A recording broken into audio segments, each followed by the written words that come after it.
Goiás ultrapassa os 34 mil casos de Covid-19. São mais de 1.000 casos a cada 24 horas e pelo quarto dia consecutivo. A polícia investiga a agressão a uma idosa em São Simão. Indústrias e farmácias são o novo alvo da fiscalização do PROCON para coibir o aumento abusivo de medicamentos. E 2 pessoas foram presas em Anápolis por armazenar e compartilhar pornografia infantil. Vamos juntos, que o Jornal Anhanguera já está começando.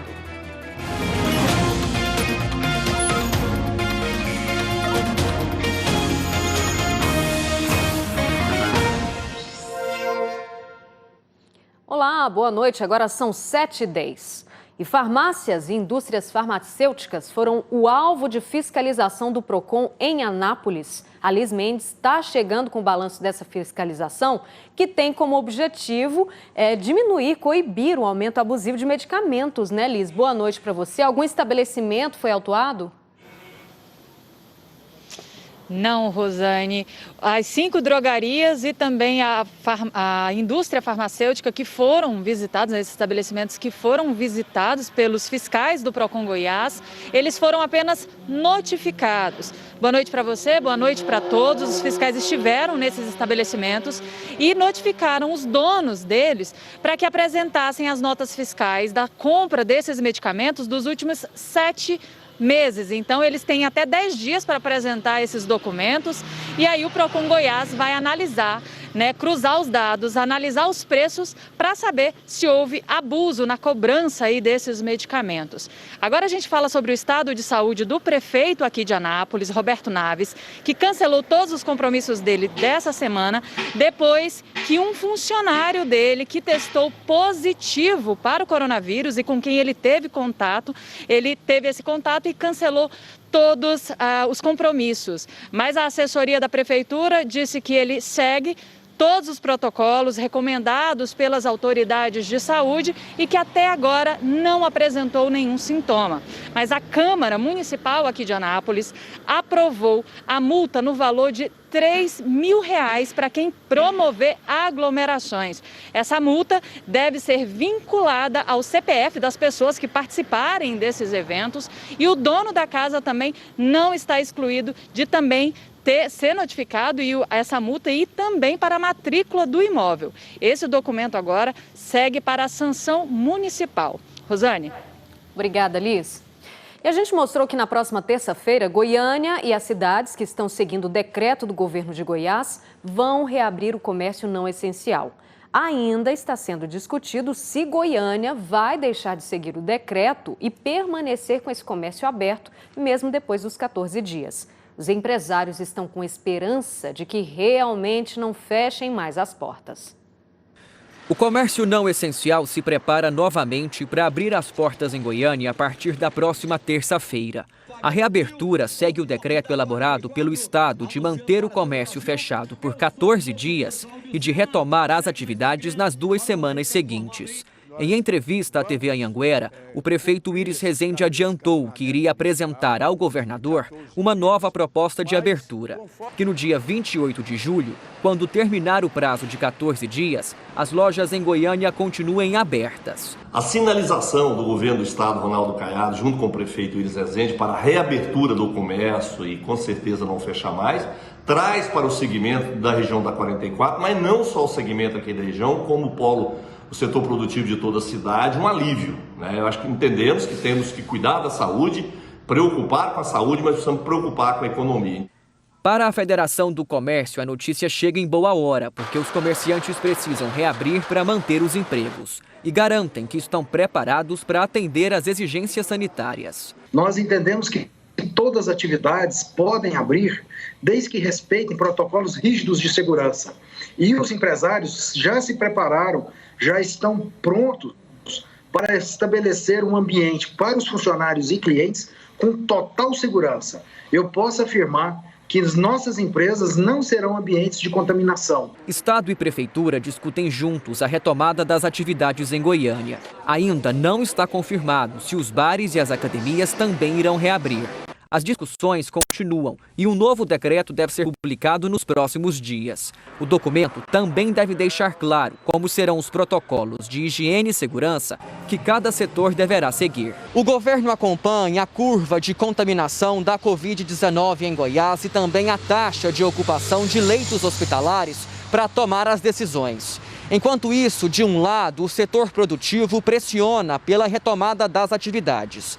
Do outro, autoridades de saúde fazem um alerta sobre os riscos de ter mais gente circulando nas ruas. E o protocolo está sendo escrito aqui para a capital, com a participação do prefeito Iris Rezende, da sua equipe, da nossa equipe, para que possamos abrir e, ao mesmo tempo, continuar com a responsabilidade de diminuirmos cada vez mais a contaminação dos pacientes. Eventos que geram grandes aglomerações, como shows, boates, jogos com torcidas e festas, continuam proibidos por tempo indeterminado. De jeito fica meio difícil, né? Que a pessoa não sabe o que faz, se abre ou se fecha. Aí fica difícil para a pessoa trabalhar. Eu acho que a gente deve seguir as recomendações de quem está à frente e que tem respaldo para decidir sobre isso, que são os profissionais de saúde, as organizações que entendem realmente esse cenário de pandemia, que estão estudando, que estão se aprofundando e tentando entender esse cenário. Então, nesse momento em que se decidiu pelos 14 dias intercalados, eu acredito que é uma nova tentativa de fazer arrefecer esse vírus, a propagação desse vírus.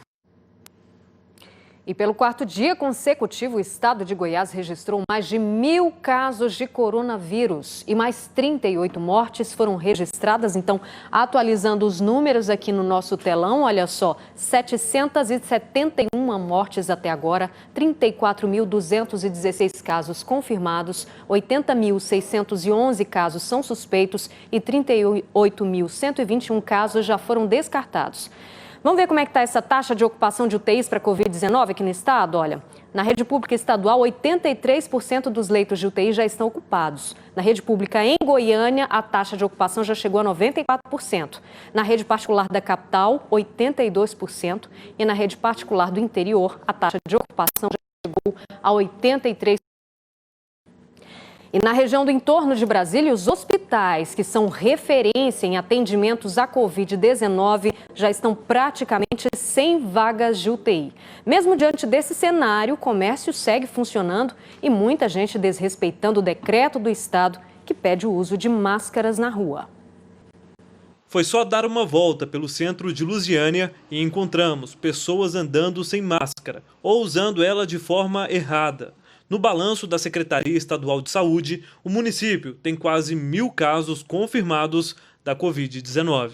E não é hora de relaxamento no combate contra o novo coronavírus. O momento agora é de redobrar os cuidados, já que o número de leitos nos hospitais aqui da região é pequeno. O HCamp de Lusiânia, por exemplo, já atingiu um nível máximo de ocupação. Se chegar algum paciente que precisa de internação, nós colocamos no sistema de regulação, né? Nós prestamos todo o cuidado dele aqui, porque a sala de emergência, no caso, ela está disponível para isso, estabilizamos o paciente e fazemos a transferência para um hospital que tenha vagas. A previsão do diretor é que 10 novos leitos sejam inaugurados em Lusiânia. Em Águas Lindas de Goiás, o hospital de campanha, que começou a funcionar com 10 UTIs, hoje tem 22 e apenas uma vaga disponível. Mesmo diante desse cenário, 11 cidades do entorno do DF seguem com o comércio aberto, com horário especial, situação que gera preocupação em quem cuida da saúde. A situação ela é preocupante. Só pelo caso do hospital estar com 100% de ocupação já é uma situação preocupante. Por isso que nós estamos lutando para conseguir ampliar o número de vagas, para conseguir atendimento então adequado para toda a população que necessitar. Em Itumbiara, mais 10 leitos de UTI começaram a funcionar hoje no hospital de campanha da cidade. O hospital foi inaugurado na semana passada. Os 10 leitos disponíveis inicialmente já estavam todos ocupados. Agora, com essa nova ala, serão 20 leitos de UTI para atender os pacientes da região. E a Secretaria de Saúde lá da cidade divulgou uma pesquisa sobre a Covid-19 em Itumbiara. Vamos para lá então conversar com o repórter Jonathan Moreira, porque essa pesquisa aponta que a maioria das pessoas infectadas é mulher, Jonathan. Boa noite para você. Para você também, Rosane, para todo mundo que está acompanhando a gente, é isso mesmo. Esse estudo traz que o maior número de pessoas infectadas são mulheres.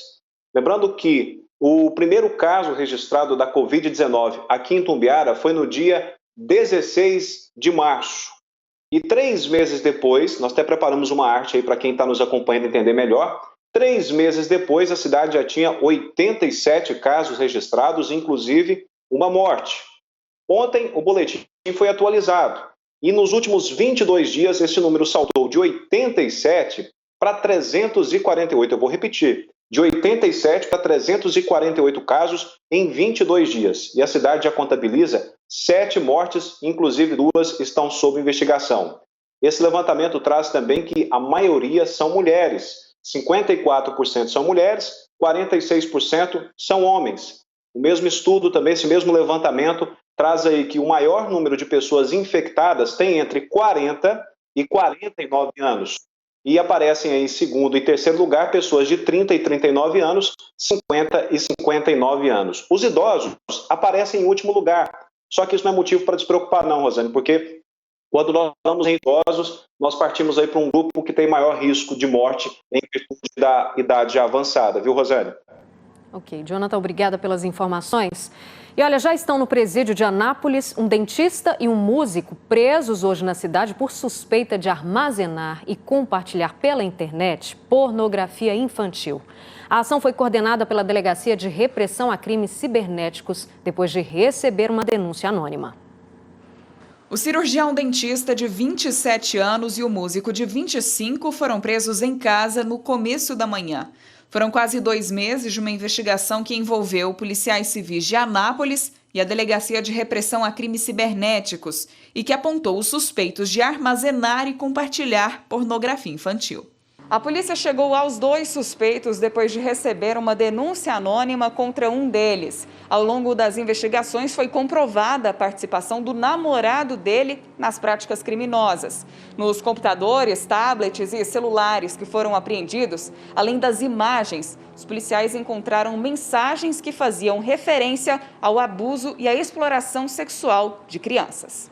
Segundo a polícia, nas mensagens, os 2 ainda planejavam abusar sexualmente de menores. As imagens e conteúdos das mensagens não foram divulgados.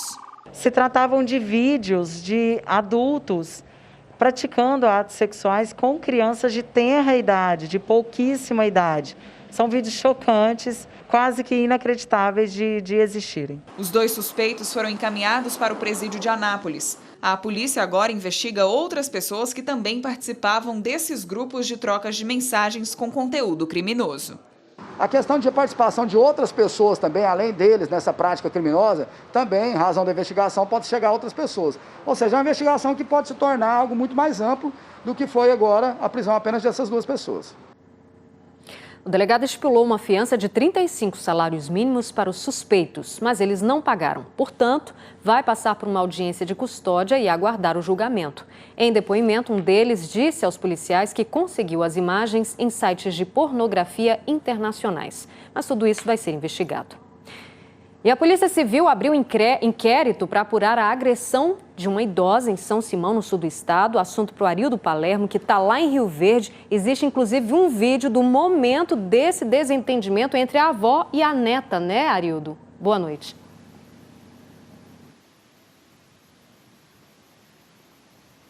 Oi, Rosane, isso mesmo. Boa noite a você e a todos que nos acompanham. Esse vídeo foi entregue aos investigadores e teria sido gravado por um familiar dessa idosa de 90 anos.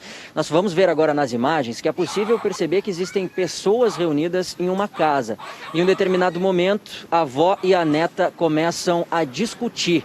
Mas a parte mais impressionante é quando a jovem arranca o andador das mãos da idosa à força e chama ela para brigar. O promotor responsável pelo caso recebeu o vídeo e pediu à Polícia Civil a instauração de um inquérito. Ele disse que vai seguir acompanhando o caso da idosa. Ele gravou um vídeo para a nossa equipe. Vamos ver.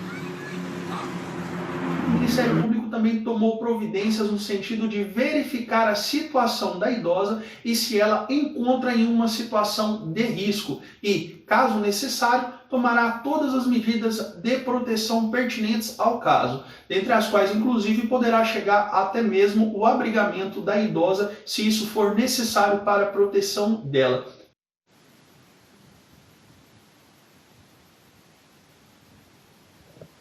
A gravação teria sido feita ontem à noite, apesar de ninguém estar usando máscara aí nas imagens. O Ministério Público pediu no início da tarde que a polícia investigasse o caso, já que a agressão a idosos requer prioridade na investigação, segundo o promotor. Rosane. O Arildo segue com a gente para falar ainda de outro assunto, Arildo. Por quê? Continua internada em uma maternidade de Rio Verde a criança que foi abandonada numa calçada lá de Rio Verde. Esse caso comoveu a cidade, inclusive, Arildo, eu fiquei sabendo que a criança já recebeu muitas doações por aí.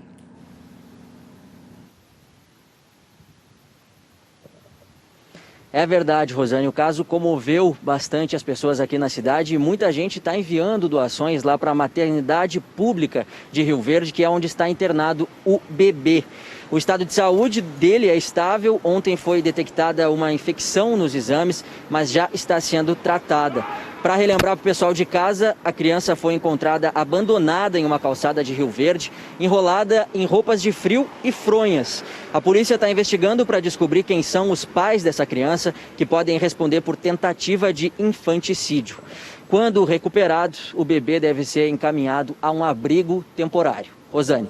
Obrigada pelas informações, Arildo. E a gente continua ainda no sudoeste do estado, porque um homem de 70 anos foi preso suspeito de abusar sexualmente de 3 crianças. 2 são netas dele e a outra é uma sobrinha. O Bruno Dourado tem mais informações para a gente sobre esse caso absurdo que aconteceu lá em Doverlândia, né, Bruno? Boa noite para você. Absurdo demais, viu? Boa noite para você, boa noite a todos. Esse senhor, ao descobrir que estava sendo investigado, fugiu aqui para Jataí, onde acabou sendo preso. Ele é suspeito de abuso sexual a 3 crianças, né? 2 netas de 12 e 13 anos e a sobrinha aí de 10 anos. Bom, esse caso pelo menos 3 anos. Segundo a Polícia Civil, a criança chegou a contar essa história para a mãe, mas ela não acreditou. E a criança foi lá, pegou um celular e acabou gravando um vídeo que a gente vai ver agora. Não, dá licença, vô. Vô, dá licença, eu não quero. Vô, eu não quero. Vô! Em vez de passar. Uma outra criança disse à polícia que preferia morrer em vez de passar por situação como essa. Nós conversamos com o delegado que investiga o caso e deu mais detalhes do caso. As informações dão conta de que os primeiros abusos começaram há cerca de 3 anos. Iniciou-se com abusos sexuais, até chegar, então, à conjunção carnal contra essas vítimas crianças. Isso foi materializado através de laudo pericial. Constatou que as 3 crianças, então, chegaram realmente a ser violentadas por este autor, que era avô e tio dessas próprias vítimas. E a seguir, criminosos furtam loja de aparelhos eletrônicos em Jataí. E resort de Rio Quente volta a funcionar. Agora são 7h28, daqui a pouquinho a gente está de volta.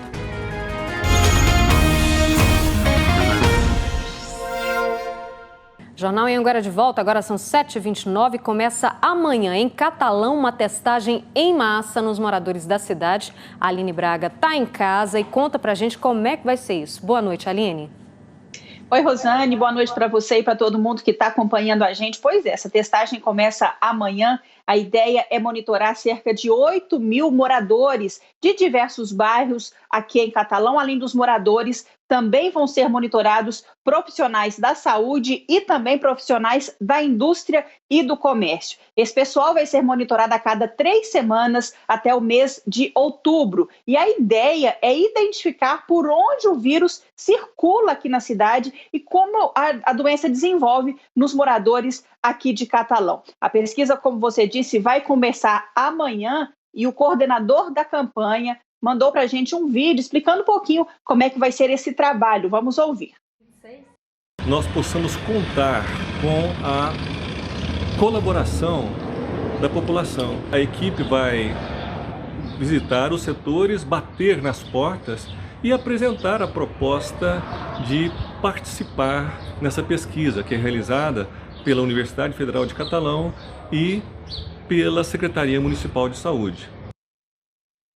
Só lembrando que a pesquisa vai ser feita na parte externa das casas, então os moradores não precisam se preocupar porque os pesquisadores não vão entrar. Como eu disse, essa pesquisa só termina no mês de outubro. A gente segue acompanhando essa situação, Rosane, só para identificar, hoje Catalão tem 347 casos da doença, 6 mortes confirmadas e 2 mortes continuam em investigação, viu? Tá certo, obrigada, Aline. E a ANTT, Agência Nacional de Transportes Terrestres, começou uma mega operação com foco no combate ao transporte clandestino de passageiros. Vamos ao vivo, então, falar com Danilo Moreira, que está lá na BR-040, traz o balanço da primeira semana de trabalho, né, Danilo? Boa noite para você.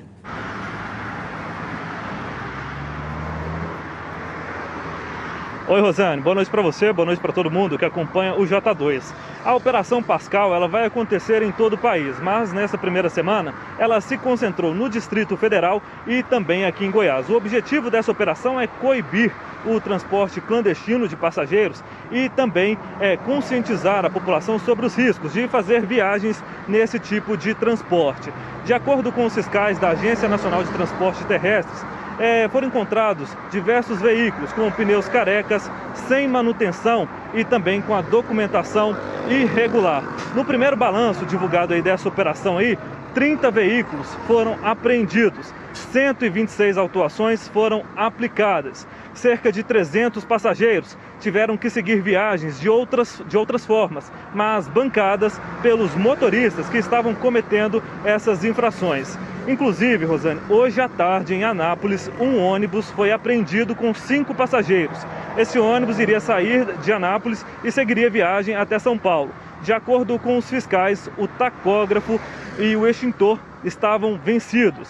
Aqui onde nós estamos agora, Rosane, na BR-040, em mais ou menos meia hora que nós estamos aqui, eu já vi vários ônibus, vans clandestinos passando por aqui, viu? Essa operação, ela teve início no dia 1º de julho e segue até o final do ano, até dezembro.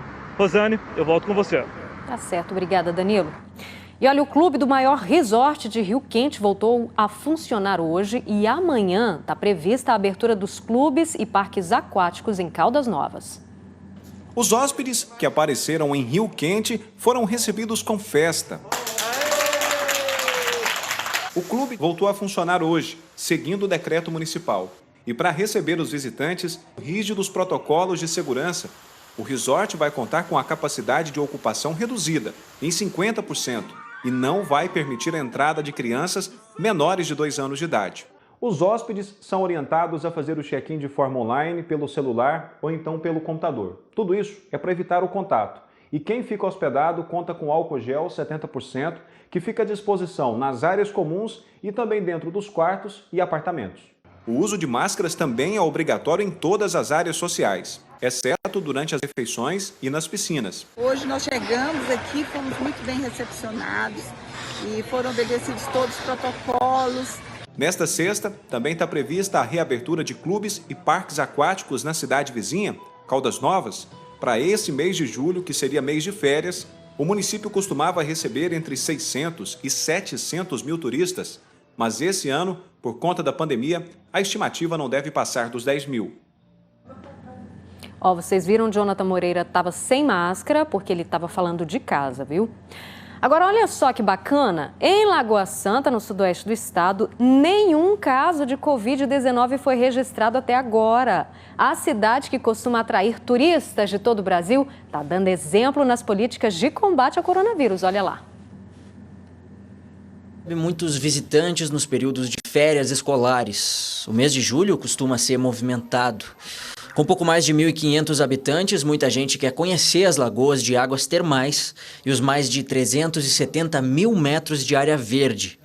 Com a pandemia, todos os clubes estão fechados. A cidade só tem uma unidade básica de saúde para atender a população, o que poderia ser uma preocupação diante do avanço do coronavírus. Temos feito todas as orientações à nossa população através da equipe de atenção básica.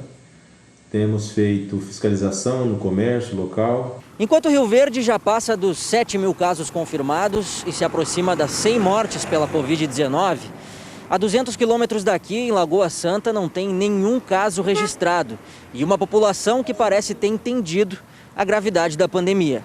A população de Lagoa Santa, que tem nos escutado muito aqui, nos atendido nossos decretos, para que hoje nós não tenhamos um caso aqui de coronavírus. Lagoa Santa monitora 2 casos suspeitos, mas ninguém precisou de atendimento médico até agora.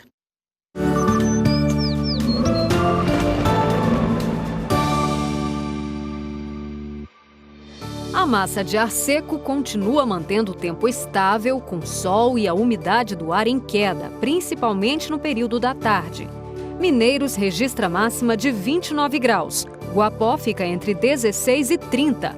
Goiatuba, onde a umidade do ar chega a 25%, registra máxima de 29 graus. E Ouvidor faz 30 graus.